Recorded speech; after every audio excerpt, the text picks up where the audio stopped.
Well, Mount Baker is a great place for hiking and snowshoeing. It is an outstanding laboratory to be able to look at these processes of magma formation and change. I like living in a neighborhood, but still having that sense of being just inside the forest. I would say definitely the community, our staff, our students take a lot of pride in Mount Baker.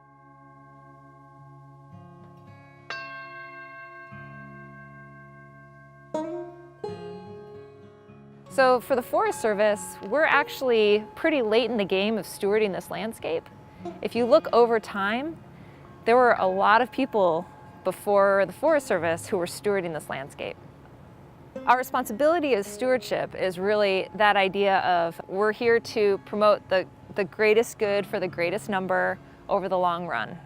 And when it comes to Mount Baker, it's also done in conjunction with thinking about the past stewardship and the continued reserved rights that tribes have, and working as co-managers in a sense with them. There's a big wilderness area around Mount Baker, and there's pretty specific rules around how we manage that landscape. We think about wilderness also as its own resource. It's like its own entity that we're managing for. It's got a comprehensive set of things like natural character, and so we're thinking about that when we're thinking about managing a Mount Baker.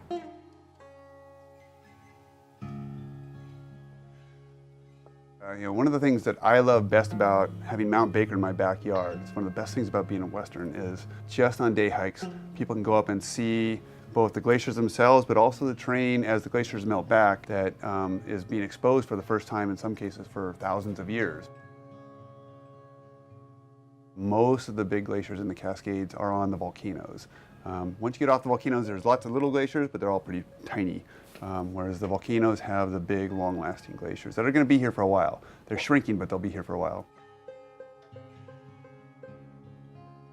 Glaciers are basically just rivers of ice, and the bigger the area above the long-term snow line, the bigger the glacier is. And so they have all this headroom that goes way above most of the rest of the mountains in the Cascades, so they can get a much bigger pile of snow on top that flows down into the lowlands where it melts away. These big volcanoes are sort of part of our cultural identity, I think, in one sense. But scientifically, they're interesting because they're so active geologically compared to most mountains that are either slowly growing over time through earthquakes or folding. But the volcanoes have these big events interspersed with those longer-term uplift of mountains where they have eruptions and earthquakes associated with them and giant landslide avalanches like happened with Mount St. Helens in 1980. So there's these high magnitude events that happen more frequently with our volcanoes than with most other mountains around the world, I would say.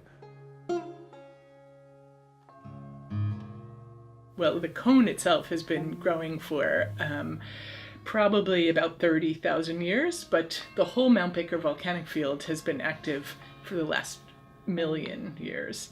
So there have been different volcanic centers. Mount Baker itself, when you look at what you perceive as Mount Baker, that's a relatively young feature, 30,000 years, compared to the whole volcanic field. For Mount Baker specifically, the hazards, the biggest worry that we have is Sherman Crater is the active vent of Mount Baker. And it has a very active hydrothermal system, which means there's a lot of hot water that flows through the rocks. That rock that makes up Sherman Crater area is very weak because of all those hot fluids that move through it. So that's a very unstable section of Mount Baker. So if there is a really large scale collapse, that will cause really big hazards for people living along any of the river valleys, the Middle Fork Nooksack River, the main Nooksack, Baker Lake, the dam that dams the edge of Baker Lake, Skagit River.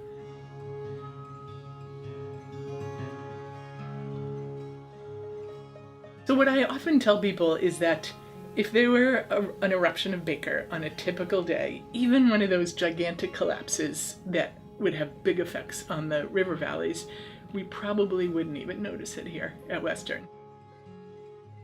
The catastrophic avalanches and mud flows would affect river valleys, and downtown Bellingham here would probably not really notice.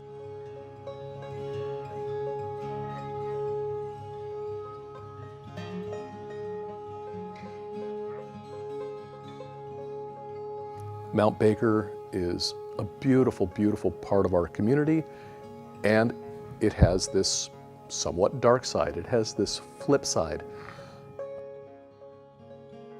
We need to be prepared with the volcano in our backyard to eventually hear some gradually escalating warnings about it. And when the time comes to heed the notification to evacuate or to take other responsive action. And don't let our attention wear down. Don't let ourselves underestimate the seriousness of a true volcanic event.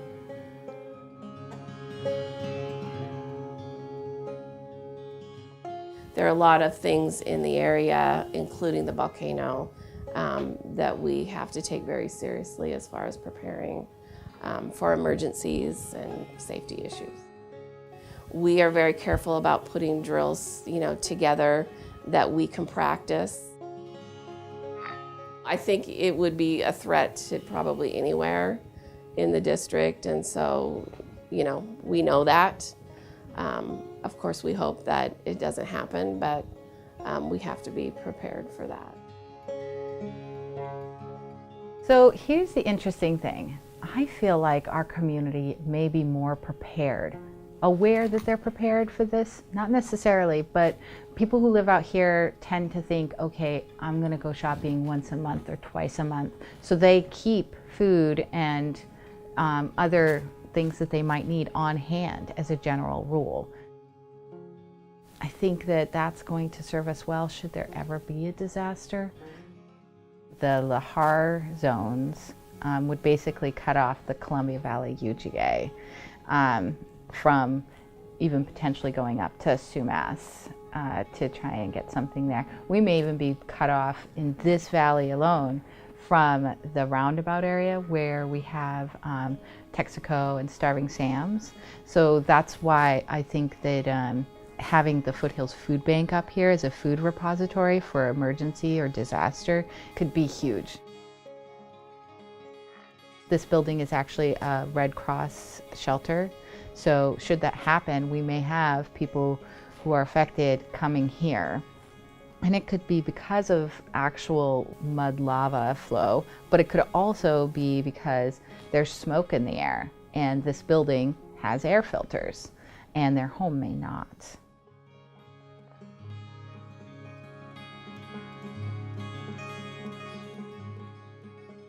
We're really a large district, and so we're very spread out. It's hard as far as transportation goes.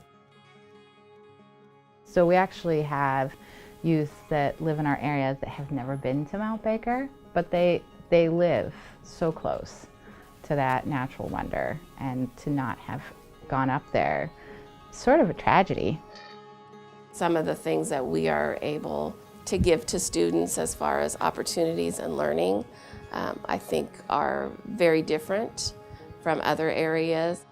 When I talk to students, there's a lot of students who are very into fishing and hiking and skiing and all of the things that you can take advantage of.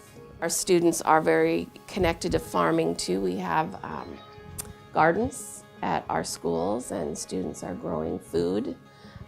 And we often are donating that food to food banks, so they're really finding connections with the community that way.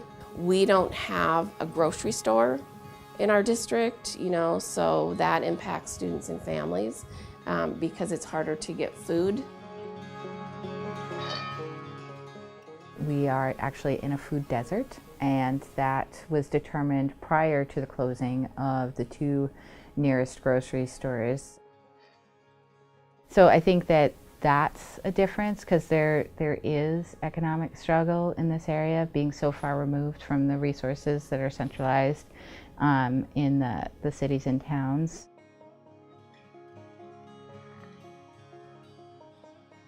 the WTA.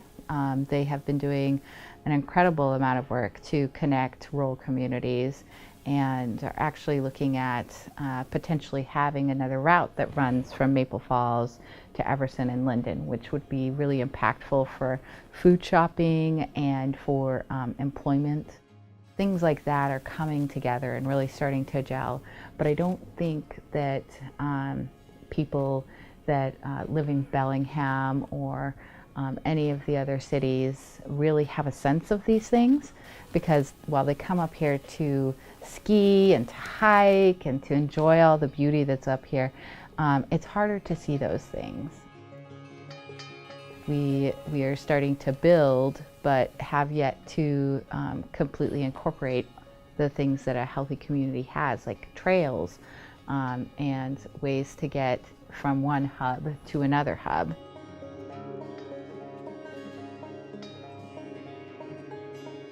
There's a lot of spirit here. There's a lot of support for our students and for our school community. It's part of what brings our community together. Since there really isn't a town here, the schools are really the hub of where people gather and connect. So the schools are really important here in Mount Baker for that reason.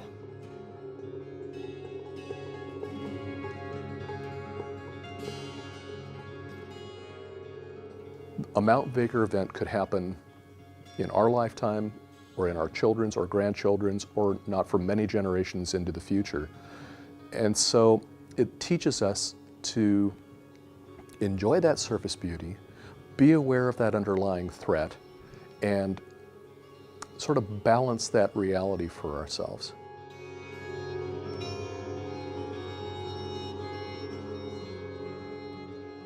What I would want people to do is to find a place in themselves where they could take a moment and really just look at the place and follow their instincts about how they would want to experience that place and make that experience theirs.